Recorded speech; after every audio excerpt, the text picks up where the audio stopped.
Today I want to talk to you about the single most under-talked about thing that has literally transformed my ability to practice healthy habits, aka become self-disciplined. Whether you've watched my previous video on reparenting or not, chances are you, like I was, are ready to become the you know you can be. I think we probably share our deep knowing that we are made for more. I also think that looks different for everyone, but to me, that means to actually be happy. Happy in my body, happy with my life, and happy with myself. And I believe that happens when we take really good care of ourselves, when we consistently show up for ourselves. So the real question is, how do we break out of our comfort zone, maybe even self-sabotaging driven cycle? Well, simply put, by knowing, understanding, and applying these key pieces to the kind, self-disciplined, badass puzzle. So let me quickly explain what self-regulation means to me.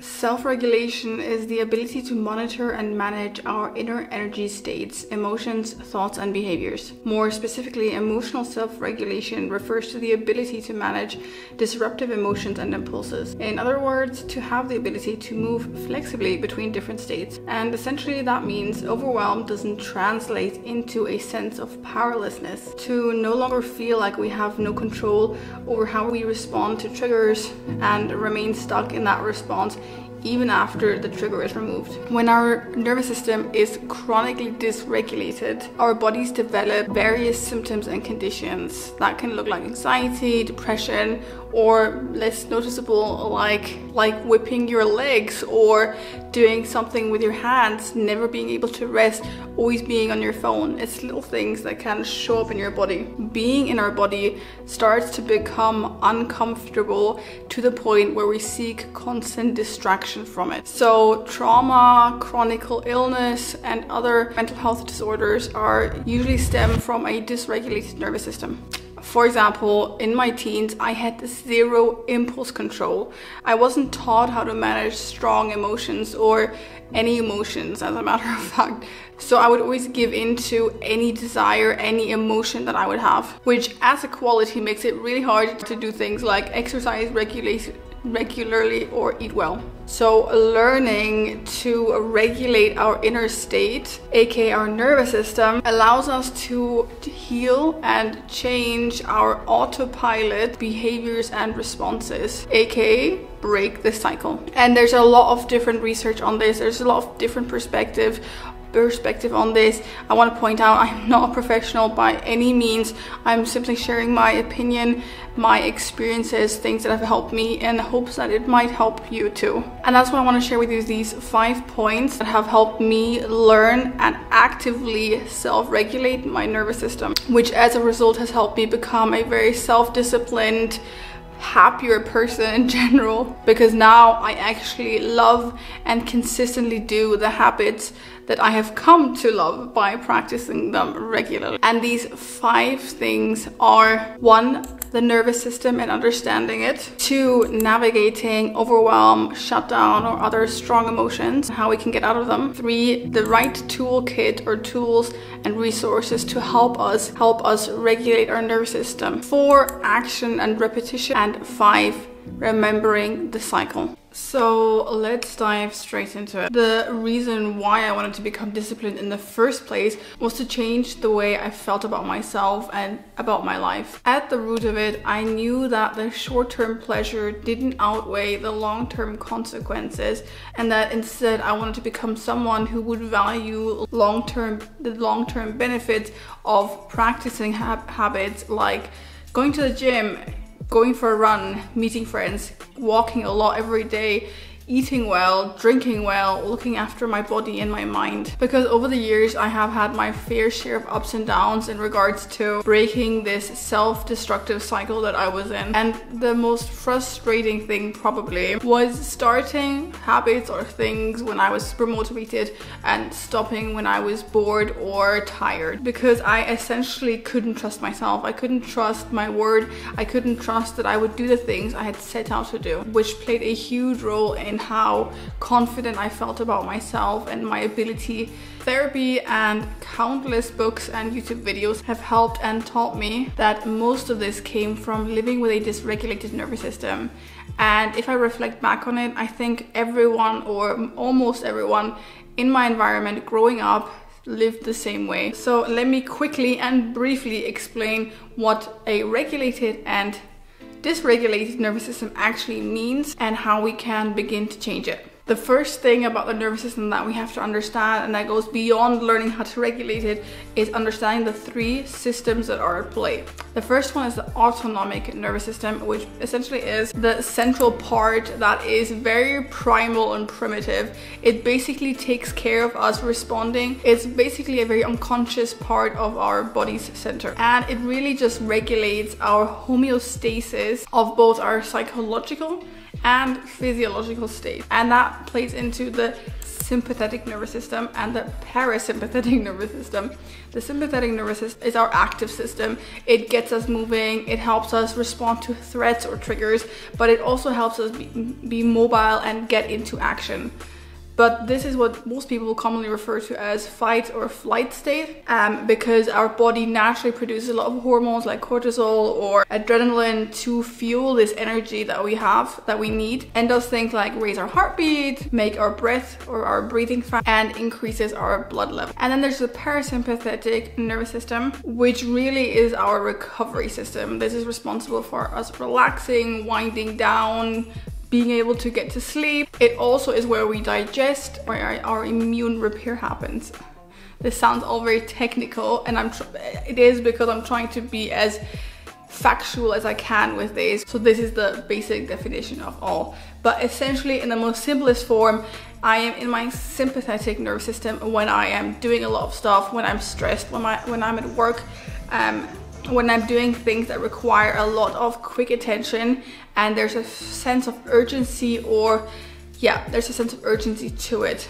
I can also be in a fight or flight state if I'm at home and there's underlying things that's stressing me out.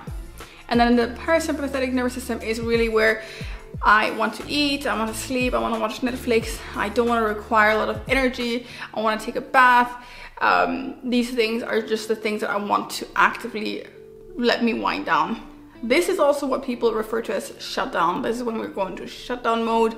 So what nervous system regulation really is learning and strengthening our ability to move between these different states in a healthier, more conscious way. So that if there's a change in our environment or a change in our small triggers, that we can adapt instead of become overwhelmed, and that we are basically just aware of our responses to it instead of this autopilot response that we've been taught in childhood and our teen. And I want to be honest, triggers can be really big and they can be really small. Sometimes a smell or a sound, without me even knowing it, can be a trigger and can trigger an emotion. The emotion would then trigger an action or behavior, which usually, or at least before I broke this cycle, were unconscious autopilot approaches to try and attempt to feel safety. So the unhealthy cycle I was in meant that I would be glued to my laptop and binge watch TV shows, or I would eat when I wasn't hungry, or I would mindlessly scroll through social media for a really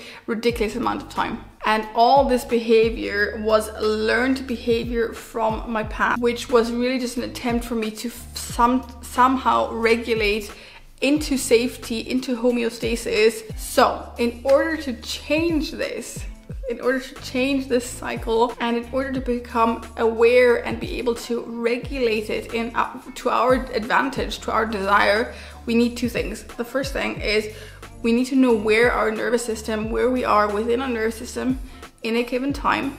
And two, we need to know which tools in our toolkit to use to do exactly that.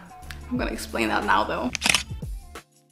So you're probably wondering how to apply all of this when you need to. Like, what do you do when you physically can't get yourself to the gym, or if you can't physically get yourself to shower, or you're mentally in some sort of resistance, or you want to go grab food or overeat, or you want to go grab chips and chocolate without actually like wanting to eat chips and chocolate. Here is what helped me. This is where knowing about where we are on the scale it comes in. So let me show you this graph where we can categorize it into 3 stages: safety, fight, flight, fawn, or shutdown. In safety, we tend to feel calm, we're open to connection, we can connect with other people, we feel relaxed, we feel enjoyable, the present moment doesn't seem overwhelming, and you most likely feel gratitude and happiness, or if not happiness, at least you're really content. I personally, when I'm in safety, I feel really relaxed, I feel really good about myself, my body feels really at ease, there's nothing that worries me, or even if something comes up that requires my immediate attention, I still feel like everything's okay, very trusting, very happy. This is where creativity comes in. This is where I like to do things that are like hobbies or fun things. So this is where I lie on when I'm in safety. In fight or flight, it's different. Fight or flight is very activated, very, I need to do stuff now, I'm at work, there's deadlines, there's some element of stress, urgency, something is in there, which is why I don't completely feel at ease. But this can vary. I can be in fight or flight and be just activated, or I can be in fight or flight and be very anxious on the anxiety scale. And then there's shutdown. Shutdown is also, there's also 2 signs of shutdown. If I'm in shutdown but I'm also in safety, this is where I want to have sex. This is where I feel relaxed, I am excited about I feel really good about having a good meal, I want to watch TV, but I'm not too tired, not too drained, because that's the other side of shutdown, which is super tired, drained, can't get myself up. Anything that I do that is a chore or feels like it takes a lot of energy comes with a lot of resistance, and unless I have any system put in place, I won't do it. Shutdown is where there is a lot of resistance and there's a huge lack of energy. And in shutdown is usually also where we like try and relax and just scroll on Instagram, and we're watching TV and we're doing these things that require 0 energy. A great way, or at least a great way to start learning about this and building the self-awareness of where am I in this moment, is by drawing or writing it out. What I first did when I went to therapy and my therapist asked me to do this was to identify how I felt at in each stage or in each phase. Because when I started paying attention, I knew, okay, safety feels a lot like this, and my body looks a lot like this, and my body feels a lot like this. But when I'm in shutdown, it's like this. And by identifying it, I knew what to look out for in order to learn how to know where I am. Does that make sense? I hope it makes sense. But basically that's how I learned to know where I am at any given place. Like right now, I can give you an example. Right now I feel a little bit of anxiety, a little bit of energy, because my heart rate feels a bit faster. I have a bit of shortness of breath. I feel a bit of tingling in my spine, and yeah, I feel a little bit like tightness in my chest. Those are usually, or from my experience, signs that my nervous system is now in fight or flight and is perceiving this current moment as a stress. Now thinking about it, it is a bit of stress because I'm talking about things that I love, hoping that it inspires or helps you, but also aware that I might be really criticized, or people might not like my video, people might not even watch the video. There's a bit of fear of what might happen once I upload this video. So I think my subconscious is aware of this, my desire to do good work, basically to give you as much value as possible. And I think in this moment, the more specific I talk about this, the more activated my nervous system was now. But now I checked it, I'm like, okay, now I know what this is, now I know where I am, which is where the next step comes in, is using the tools. So let me go into that. This is where a really fun part comes in, and I call it fun because it's trial and error. What works for me might not work for you, because everybody is different, and every person has had different levels of trauma, different types of trauma, have experienced different things that their body has stored. And this is where the body first approach comes in. And here's why. When we're activated, when we're feeling strong emotions, these are things that are happening actively now, but have happened in the past. So an emotion is somehow a link to a past memory, and something is triggered in the current now to activate this. I hope this makes sense. So basically, an emotion is a stored memory from the body and brain, in my opinion. In this context, this is how I'm going to frame emotion. So the best way to regulate, to actively and intentionally say, okay, now I want to regulate my nervous system because I want to be able to go to the gym, or I want to be able to stick to my morning routine, or I want to read a book before bed instead of scrolling on my phone, is to apply some tools. Trial and error.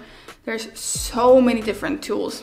There are things like breath work, meditation, yoga, drawing, doing anything that's with your hands, like knitting, painting, puzzling, playing games, things like taking a cold shower, very good for the nervous system, going for a long walk, exercising. There's different tools for different situations, and this is where I'm going to kindly direct you to really great creators who are far better than I am at explaining what tools to use in what situation.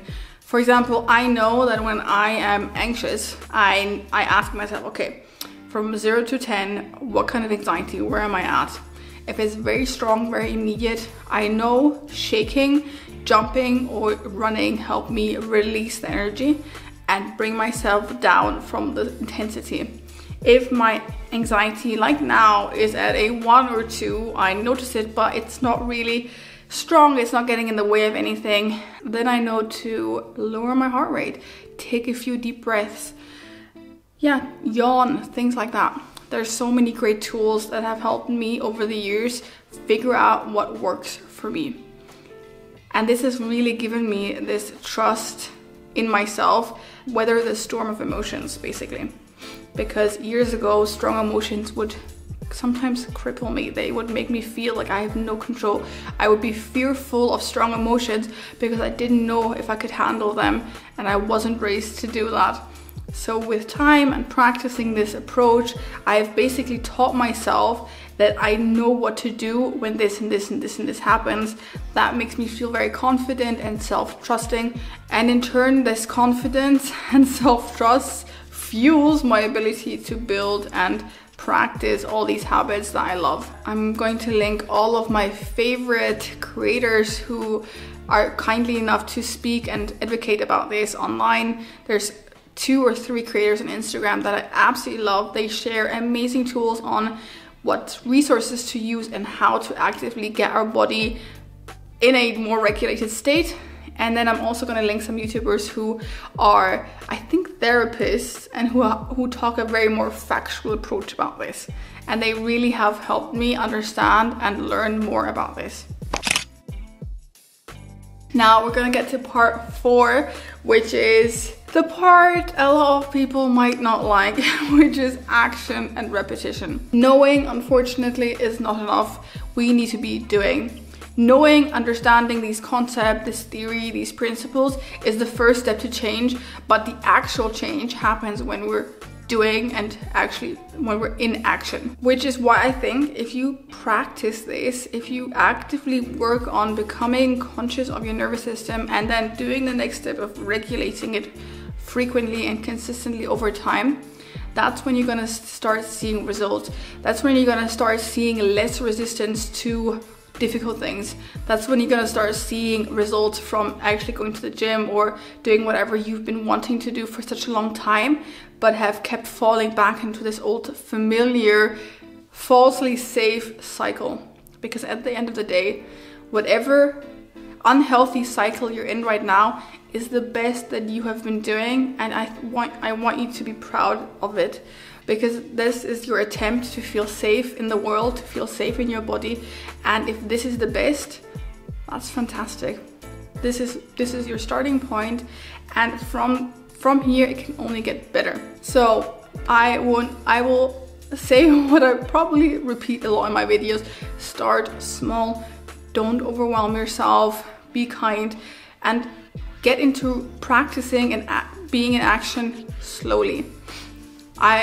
Someone commented on my last video saying they can't even remember what they had for breakfast. How are they gonna remember to practice this? And there's a really good tip I have, is to put a timer on your phone. In the beginning, when I was just learning this and applying this, I had a 1 minute, one timer per hour to do this check-in with myself, to practice this attentional, okay, Jen, time for a nervous system check-in. Where am I? How do I feel? Quick and easy. I did this every hour throughout the day, and it honestly, it changed everything. This sounds dramatic, but I mean it. It honestly, it changed so much. It to the point where now I obviously don't need to do this anymore because it's a lot more repetitive, and this is my new autopilot. And now let's get to the last 5th point. I don't know how long this YouTube video is gonna be, but we'll see. Is remember, it's still a cycle. Healing, changing is not linear. It is like this. It's a wave, it's ups and downs. And sometimes, or a lot of the time, we'll slip back into old habits. Even when we think we're doing really well. What's important to know, what I think is important to remember, is that these setbacks, these downs, are really important because they will become less frequent with time. The more you stick to this, the less it'll be like up, down, and the more it'll be like this, and with time it'll be like this. So what I'm trying to say basically is, give it time. If you have setbacks, if you forget to do the check-ins, if within a week or if you still struggle with knowing where your nervous system is, that's okay. It really is. It's part of it. We have setbacks. No matter who you see on Instagram, who is building the best habits, no matter what fitness influencer you see, no matter how great the person seems, they have setbacks and they have things they struggle with, and they have the same cycle, just different to them. So that's what I wanted to mention. There's a little disclaimer I feel like is necessary as well. People who have experienced bigger trauma usually tend to struggle a lot more and don't feel safe enough in their body to practice this yet.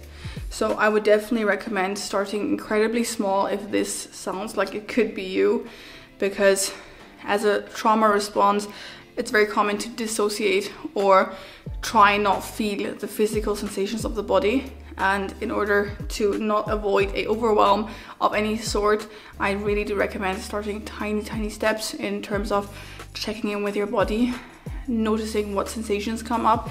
Start small, but continue this over time. Small steps are still better than no steps, and they still get you closer to your goal than doing nothing. So that is my input for today. I am really curious to see if you got what I meant from the video, if it made sense at all. So if you like, you can help me out by commenting your thoughts and questions.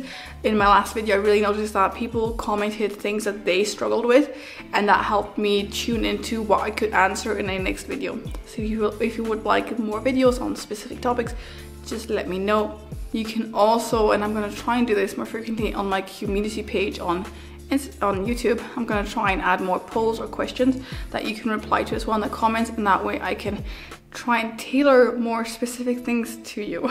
So thank you so much for watching this video. I really appreciate your time, and I'll hopefully see you in my next video. Bye.